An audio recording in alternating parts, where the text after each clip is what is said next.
Well, students, we were doing electromagnetic waves, and in the previous class, we have studied Hertz experiment, who has given experimental demonstration for the generation of electromagnetic wave. Now, अभी तक आपको बात समझ में आ गई होगी कि जो electromagnetic waves है, ठीक है, the source of the electromagnetic wave must be an accelerating charge, है ना? अगर चार्ज पार्टिकल एक्सेलरेट करेगा,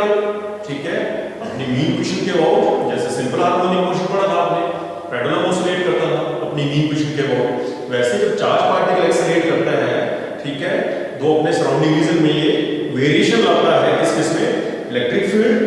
as well as the magnetic field जो आपस में परपेंडिकुलर होती हैं और डायरेक्शन ऑफ प्रोपगेशन जिस तरह वेव प्रोपगेट करती है उसके कॉरस्पॉन्डिंग इलेक्ट्रिक फील्ड भी और मैग्नेटिक फील्ड भी आपस में क्या होती हैं, परपेंडिकुलर होती हैं, ठीक है। और इस तरह की ऑसिलेशंस जो आपने पढ़ा था कि वो ऑसिलेशंस जो कि प्रोपगेशन के क्या होती हैं, परपेंडिकुलर होती हैं, उनकी जो नेचर होती है वो कैसी होती है, ट्रांसवर्स, है ना। तो यही टॉपिक हमारा आज का है डिस्कशन का। इंपॉर्टेंट क्वेश्चन आपके बोर्ड एग्जाम के लिए हर बार होता है एक सीरीज में कि शो दैट जो इलेक्ट्रोमैग्नेटिक वेव्स हैं they are having transverse nature. Clear? यानी जो इलेक्ट्रिक वाइब्रेशंस हैं चार्ज पार्टिकल के ऑसिलेट होने से, ठीक है, या उसके साथ साथ जो मैग्नेटिक वाइब्रेशंस हैं, ठीक है, वो डायरेक्शन ऑफ प्रोपगेशन के कैसे होंगी, परपेंडिकुलर होंगी, ठीक है। तो एक तरह से बोले कि जो चार्ज पार्टिकल है उसकी ऑसिलेशंस कैसी होंगी, डायरेक्शन ऑफ प्रोपगेशन के क्या होगी, परपेंडिकुलर, है ना। तो प्रूव करने के लिए देखो हमें ट्रांसवर्स नेचर प्रूव करने के लिए ये बताना पड़ेगा कि या तो इलेक्ट्रिक फील्ड मान लो, ठीक है, या फिर दूसरा कंपोनेंट मैग्नेटिक फील्ड, क्योंकि बताया था आपको मैंने इलेक्ट्रोमैग्नेटिक वेव जिस तरफ ये प्रोपगेशन की डायरेक्शन है x के लॉन्ग, तो चार्ज पार्टिकल ऑसिलेट कर रहा है y के लॉन्ग, तो इलेक्ट्रिक फील्ड एक तरह से ऑसिलेट कर रही है y के लॉन्ग, ठीक है, प्रोपगेशन के परपेंडिकुलर इलेक्ट्रिक फील्ड। तो साथ साथ में मैग्नेटिक फील्ड भी होगी, ठीक है, और इलेक्ट्रिक और मैग्नेटिक फील्ड आपस में क्या होगी, परपेंडिकुलर, है ना। तो इलेक्ट्रिक फील्ड के साथ मैग्नेटिक फील्ड भी एसोसिएटेड होगी, है ना, और इस तरह से एनर्जी को कैरी करते जाती है थ्रू अ मीडियम, ठीक है, और फ्री स्पेस, ठीक है। तो प्रूव करना है कि ये जो वाइब्रेशंस हैं ये प्रोपगेशन के क्या है, परपेंडिकुलर। तो प्रूव करने के लिए मैं कंसेप्ट ले रहा हूं इलेक्ट्रिक फील्ड। मैग्नेटिक फील्ड से भी हो जाएगा, कोई भी आप ले सकते हैं, ठीक है। तो प्रूव करने के लिए मैं मान के चल रहा हूं इलेक्ट्रिक फील्ड की वेरिएशन को मान के चल रहा हूं, ठीक है। अब वाइब्रेशन प्रोपगेशन की इलेक्ट्रिक फील्ड की क्या होगी, परपेंडिकुलर हो सकता है वो y के लॉन्ग हो। अगर इलेक्ट्रिक फील्ड हमारी x की तरफ जा रही है तो इलेक्ट्रिक फील्ड की वाइब्रेशन परपेंडिकुलर कैसे होगी, या y के लॉन्ग हो सकती है या z के लॉन्ग हो सकती है। इतनी बात तो समझ में आ रही है, ठीक है बात। तो परपेंडिकुलर हमने प्रूव करना है कि अगर इलेक्ट्रिक फील्ड x की तरफ जा रही है तो आपकी वेव है इलेक्ट्रोमैग्नेटिक वेव, उसकी प्रोपगेशन अगर x की तरफ है तो ट्रांसवर्स नेचर में क्या मतलब हमने बताना है कि इलेक्ट्रिक फील्ड की जो वेरिएशन है वो या y के लॉन्ग होगी या z के लॉन्ग होगी, है ना, but not along the direction of propagation. Direction of propagation की तरफ नहीं होगी, है ना, क्योंकि ट्रांसवर्स नेचर में जो वेरिएशन होती है ना, वो कैसी होती है, प्रोपगेशन के परपेंडिकुलर होती है। पार्टिकल कैसे वाइब्रेट करते हैं, प्रोपगेशन के परपेंडिकुलर। समझ आ रही बात? तो यहाँ पे क्या मान लिया कि एक इलेक्ट्रोमैग्नेटिक वेव है which is travelling along the positive x direction, ठीक है। और प्रूव करने के लिए हमने एक कोऑर्डिनेट सिस्टम कंसीडर कर लिया x y z, और उसमें हमने क्या कंसीडर कर लिया, पैरेलल पाइप बोल दो, ये क्यूबॉइड कंसीडर कर लिया हमने, जो सामने दिख रहा है आपको a b c d e f g h, एक क्यूबॉइड ले लिया। अब प्रूव करने की वेव अगर देखना जरा क्या बोल रहा हूं, इलेक्ट्रोमैग्नेटिक वेव x की तरफ जा रही है तो क्या बताया, इलेक्ट्रिक फील्ड या तो y के लॉन्ग चेंज होगी या फिर z के लॉन्ग, x के परपेंडिकुलर होनी चाहिए, ठीक है। बट ये मान के चल रहे हैं अभी, ठीक है, एक रॉन्ग हाइपोथेसिस लेके चल रहे हैं, ठीक है। इलेक्ट्रिक फील्ड जो है that is changing along the x direction, जो कि बाद में हम बता देंगे कि आवर हाइपोथेसिस इज रॉन्ग, ठीक है, प्रूव करने के लिए। क्योंकि क्या बताया कि ट्रांसवर्स नेचर में इलेक्ट्रिक फील्ड कैसे होगी है, y के लॉन्ग होगी या z के लॉन्ग। और इलेक्ट्रिक फील्ड x की वेव आपकी अगर x की तरफ जा रही है इलेक्ट्रोमैग्नेटिक वेव, समझ आ रही बात नहीं? तो प्रूव करना है हमने। तो अभी हम एक हाइपोथेसिस मान के चल रहे हैं जिसको हम बाद में बोल देंगे दिस इज रॉन्ग, ठीक है। ये मान के चल रहे हैं कि जिस तरह हमारी इलेक्ट्रोमैग्नेटिक वेव ट्रैवल कर रही है, जिस तरह हमारी इलेक्ट्रोमैग्नेटिक वेव ट्रैवल कर रही है x के लॉन्ग, ठीक है, उसी के लॉन्ग इलेक्ट्रिक फील्ड वेरी हो रही है, अलोंग x एक्सिस की इलेक्ट्रिक फील्ड वेरी हो रही है। ये पॉइंट समझना, मान के चल रहे हैं assumption electric field is not changing along perpendicular direction,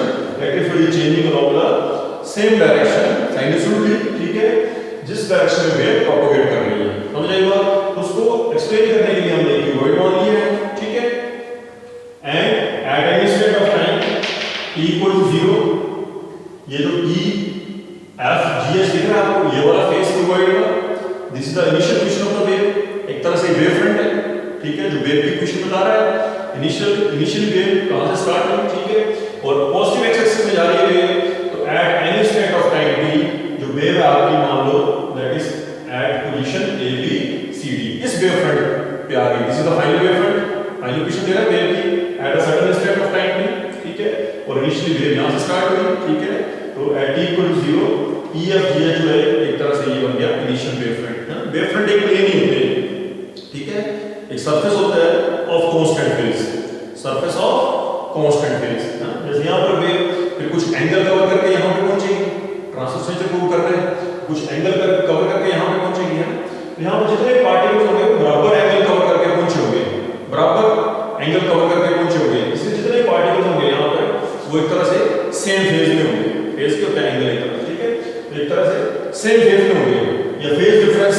जितने पार्टिकल होंगे यहां पर इलेक्ट्रोमैग्नेटिक वेव के उनके बीच में जब फेज सेम होगा तो फेज डिफरेंस क्या होगा, 0, उसको बोलते हैं वेव फ्रंट, ठीक है, तो एक तरह से ये जो है प्लेन वेव फ्रंट, क्या बोलते हैं इनको, प्लेन वेव फ्रंट, ठीक है, सरफेस होता है कांस्टेंट फेज का, और इन सरफेस से देखें तो इलेक्ट्रिक फील्ड कैसे एक्ट कर रही है, परपेंडिकुलर है, ठीक है, तो प्रूव करने के लिए हमने ये वेव की पोजीशन ली इनिशियल, समझ में आ रही है बात, और ये वेव की position finally lie at certain state of time t, and मान के चल रहे हैं कि electromagnetic wave is travelling along x axis, और अभी गलत हम कंसीडर करके चल रहे हैं कि मान लो कि इलेक्ट्रिक फील्ड भी वेरी हो रही है उसी तरफ जिस तरफ इलेक्ट्रोमैग्नेटिक वेव आपकी ट्रैवल कर रही है, हालांकि हम जब प्रूव करेंगे तो ये बताएंगे जो हमारा हाइपोथेसिस था that is wrong, electric field x की तरफ नहीं होनी चाहिए वेरी, ये y या z एक्सिस की तरफ वेरी होनी चाहिए, क्लियर हुई बात? तो क्या बताएंगे, consider the wave, electromagnetic wave which is at phase E F G H initially at t equal to 0, ठीक है, and as it is traveling along the positive direction, then at a certain state of time t, ठीक है, this plane wave front A B C D is giving the final position of the wave, ठीक है, and that the electric field is varying along the positive x direction, ठीक है, so ये जो हमने cuboid consider किया, ठीक है, उसके थ्रू हम यूज करेंगे कांसेप्ट ऑफ गॉस लॉ, ये प्रूव करने के लिए इलेक्ट्रोमैग्नेटिक वेव्स के हैं ट्रांसवर्स, यानी हमने इलेक्ट्रिक फील्ड में क्या चेंजेस आ रहे हैं x के लॉ को फाइंड करना है, ठीक है, जैसे यहां पे वेव चली तो मान लो यहां पे इलेक्ट्रिक फील्ड की वैल्यू थी लेट इट इज Ex, यहां पे जो इलेक्ट्रिक फील्ड की वैल्यू थी वो क्या लेंगे Ex, क्योंकि हम मान के चले इलेक्ट्रिक फील्ड उसी तरफ वेरी कर रही है, क्योंकि वेव प्रोपोगेट कर रही है तो इलेक्ट्रोमैग्नेटिक वेव में इलेक्ट्रिक फील्ड चेंज आना चाहिए, तो यहां पे मान लो वैल्यू इलेक्ट्रिक फील्ड की Ex है, तो कुछ डिस्टेंस ट्रैवल करने के बाद पॉजिटिव एक्स एक्सिस की तरफ यहां पे इलेक्ट्रिक फील्ड की वैल्यू मान लो चेंज हो गई, कितनी होगी Ex डैश, है ना, क्योंकि वेव कभी ट्रैवल करती है, अगर इलेक्ट्रिक फील्ड में क्या है वो चेंज आएगा तभी इलेक्ट्रिक फील्ड में चेंज आएगा, तभी मैग्नेटिक फील्ड में चेंज आएगा, तभी आपकी इलेक्ट्रोमैग्नेटिक वेव बनेगी, तो यहां पे Ex मान के चल रहे हैं, और यहां पे मान लो इलेक्ट्रिक फील्ड की वैल्यू इस वेव फ्रंट के ऊपर वैल्यू चेंज होगी, कितनी होगी Ex डैश, क्लियर है बात? तो क्या बताएंगे हम, तो गॉस लॉ का यूज करेंगे हम, ठीक है, तो using what, Gauss law, using Gauss law, ठीक है, क्लोज सरफेस के लिए, ठीक है, तो यूजिंग गॉस लॉ पढ़ा हमने, कुछ याद होगा, total electric flux through a closed surface is always equal to 1 by epsilon time total charge enclosed, ये बड़े अच्छे से पढ़ा था हमने जब हमने इलेक्ट्रिक फील्ड पढ़ी थी, किसी भी क्लोज सरफेस में जो टोटल इलेक्ट्रिक फ्लक्स बनता है ना, electric lines of force passing through given surface normally, total electric flux जो होता था E डॉट ds, है ना, is equal to 1 by epsilon time total charge enclosed, है ना, epsilon is called absolute permittivity of free space, ठीक है, इसका कंसेप्ट यूज कर रहे हैं, तो जब वेव प्रोपोगेट कर रही है क्यूबॉइड हमने कंसीडर किया है, ठीक है, तो अंदर तो कोई चार्ज एनक्लोज नहीं है, it is not enclosing any charge, charge particle accelerate होता हुआ जा रहा है इधर, ठीक है, तो चार्ज पार्टिकल कोई ऑसिलेट कर रहा है बट इलेक्ट्रोमैग्नेटिक वेव हमारी ट्रांसफर कर रही है, ठीक है, एनर्जी को, तो क्या लिख सकते हैं हम, सिंस नो चार्ज एनक्लोज्ड, कोई चार्ज नहीं दिख रहा है अंदर, एक कोई पर्टिकुलर चार्ज जो अंदर है अंदर से, वो that is no charge enclosed by this imaginary what cuboid, है ना,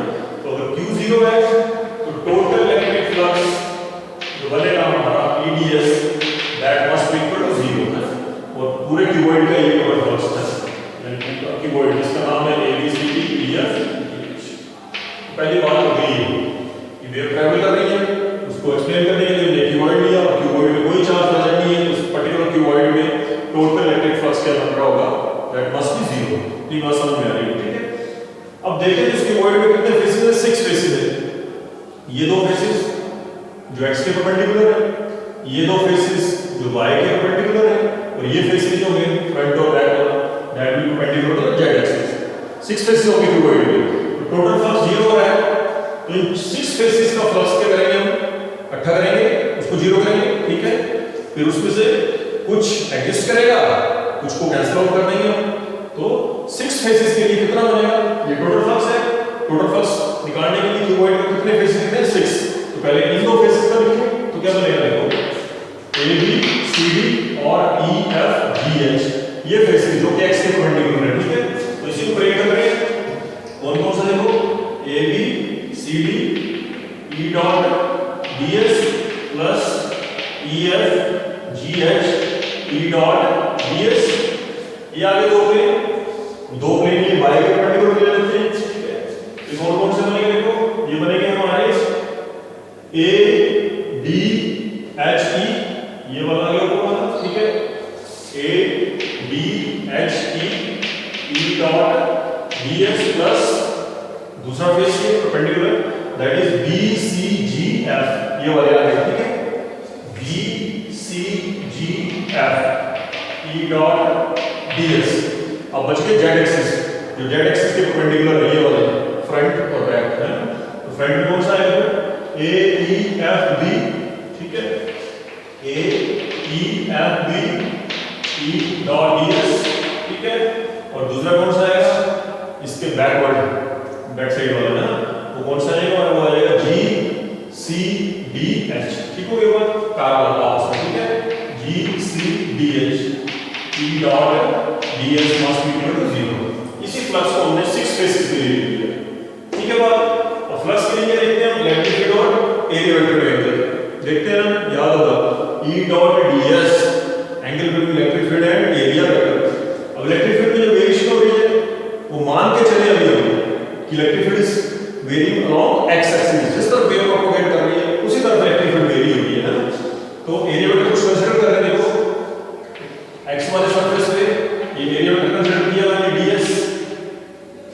ठीक है। तो यहां पे इलेक्ट्रिक फील्ड x के अलोंग ds उसके अलोंग, यहां पे थीटा कितना बनेगा 0 डिग्री, ठीक है बात। इस सरफेस के लिए करें, स्टार्टिंग वाले सरफेस के लिए करें, तो इसके परपेंडिकुलर आउटवर्ड इस साइड आएगा एरिया वेक्टर, सरफेस का आउटवर्ड, तो इसका एरिया वेक्टर यहां आएगा ds। तो सरफेस एलिमेंट ले लें,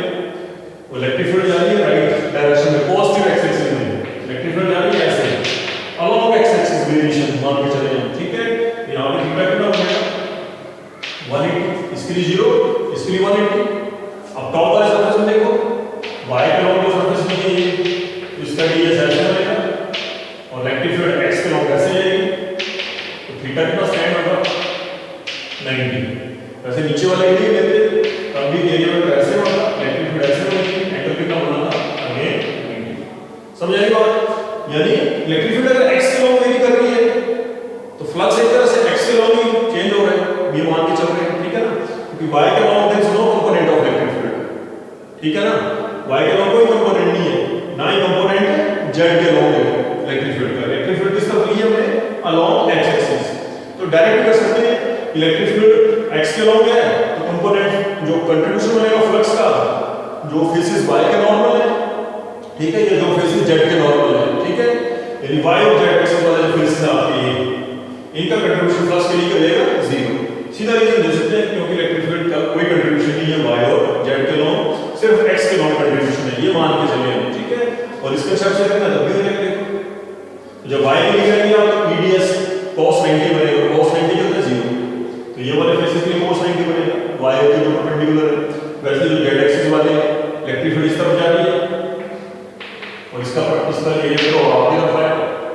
eds cos 90 ऐसे इसके पॉइंट जो अंदर वाला है उसमें इलेक्ट्रिक फील्ड इस तरफ होगी, एरिया तो उसके भी नॉर्मल होगा। तो y और z एक्सिस पे जब आप करेंगे,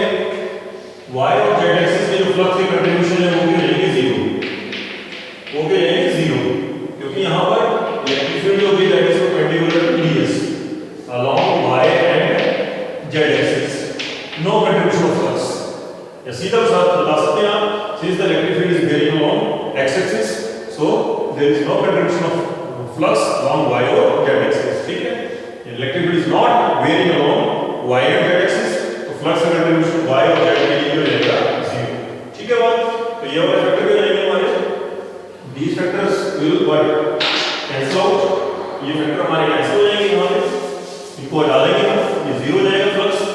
तो हमारे पास बचेगा सिर्फ ये, ठीक हुई बात। वही फेसेस x वाले x एक्सिस के नॉर्मल, ठीक है। तो इसमें जब लगाएंगे आप देखो ए बी सी डी में जब लगाएंगे तो इलेक्ट्रिक फील्ड हो जाएगा सेम डायरेक्शन, थीटा की नाम 0, और इस फेस में बताया आपको तो ई इस तरफ डी एस इस तरफ, तो थीटा की नाम है 180। तो राइट फेस के लिए जब आप करेंगे ए बी सी डी के लिए, ठीक है, तो ये क्या बनेगा हमारा, ये बनेगा हमारा E d s cos 0 A B C D के लिए, ठीक है। और जब दूसरे फेस के लिए लगाएंगे हम, ठीक है, दूसरे फेस के लिए जब लगाएंगे ई एफ डी एच के लिए, तो कितना बनेगा अपोजिट डायरेक्शन में, ये बनेगा ई डी एच कॉस 180, है ना। पढ़ा हमने cos 0 1 cos 180 degree minus 1, clear हुई बात। यहां पर पुट करो, ठीक है। तो ये क्या बचा, ये बचेगा सिर्फ E d s A B C D, ठीक है, और ये बचेगा E F G H minus of E d S, ये बनेगा, ठीक हुई बात। अब देखो एक और चीज, हम मान के चले थे कि इलेक्ट्रिक फील्ड किसके लॉन्ग वेरी कर रही है, एक्स के लॉन्ग, ठीक है बात। तो इलेक्ट्रिक फील्ड का कंपोनेंट इस फेस पे, इस वेव फ्रंट पे क्या लिया हमने, E x dash A B C D पे, और यहाँ पे क्या मान के चले थे ई एक्स, यहाँ वैल्यू ई एक्स थी, और इलेक्ट्रिक फील्ड जब चेंज हुई तो यहाँ पे वैल्यू होगी थी उसकी ई एक्स डैश, क्योंकि अभी हम वेरिएशन मान के चले थे लॉन्ग एक्स एक्सिस, तो यहाँ पे वैल्यू ई एक्स डैश थी और यहाँ पे कुछ और थी, दैट इज ई एक्स, ठीक है। तो ये जो value A B C D face पे, इसको क्या लिख सकते हैं हम, ये बनेगी ई एक्स के लिए हमने इसको ई एक्स डैश, ठीक है, ई एक्स डैश बन गई है, और ये जो वैल्यू पहले वाले फेस के लिए थी ई एफ जी एच के लिए थी, ये क्या हो जाएगी माइनस ई एक्स, ठीक है, नेगेटिव साइन तो आएगा cos 180, ठीक है, मस्ट बी इक्वल टू 0, ठीक हो गई बात। अब इसको फर्दर सॉल्व करें आप यहां पर, जब फर्दर इसको आप सॉल्व करेंगे देखेंगे रिजल्ट बढ़ रहा है सॉल्व करके। देखो ई एक्स डैश बाहर आ गया, integration of d s A B C D के लिए,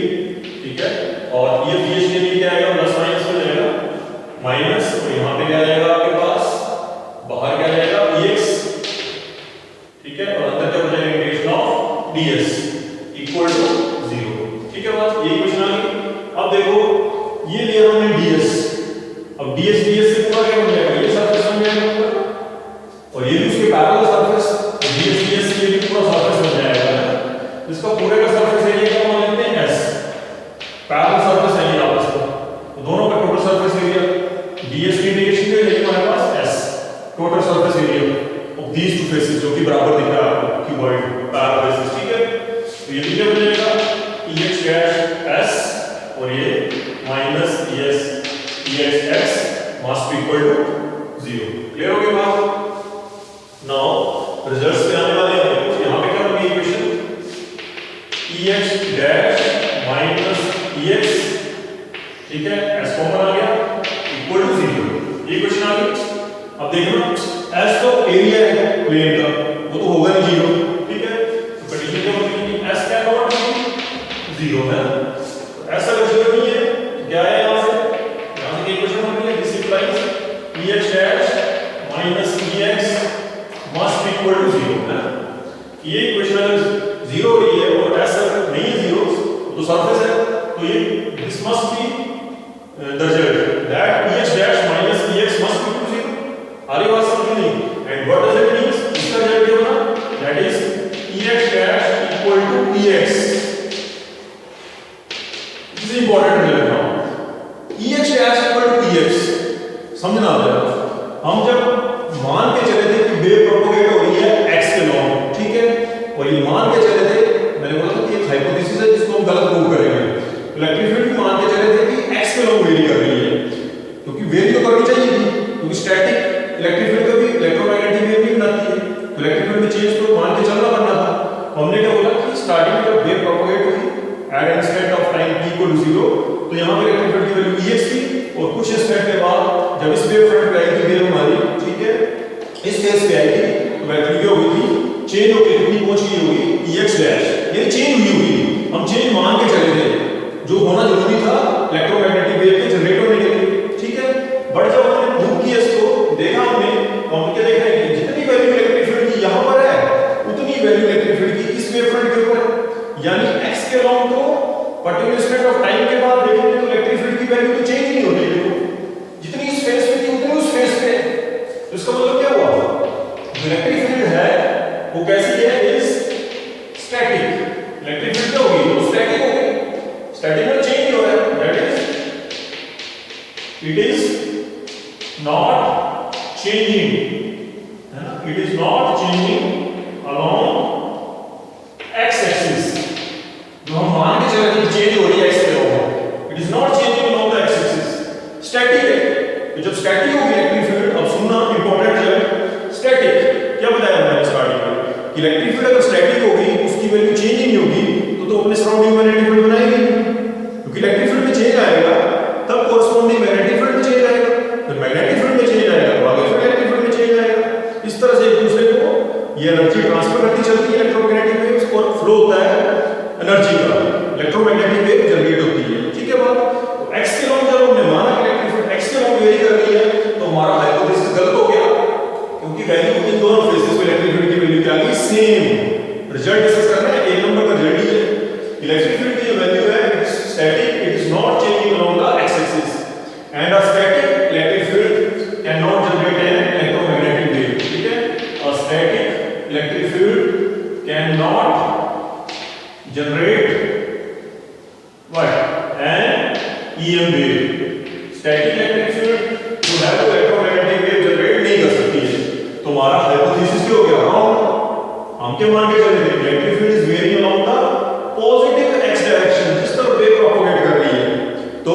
क्या बताएंगे, ये तो स्टैटिक निकल गई, तो वैल्यू चेंज नहीं हुई, and static electric field can not generate magnetic field, तो it will not be varying along the x axis. तो हमारा हाइपोथेसिस था वो गलत हो गया।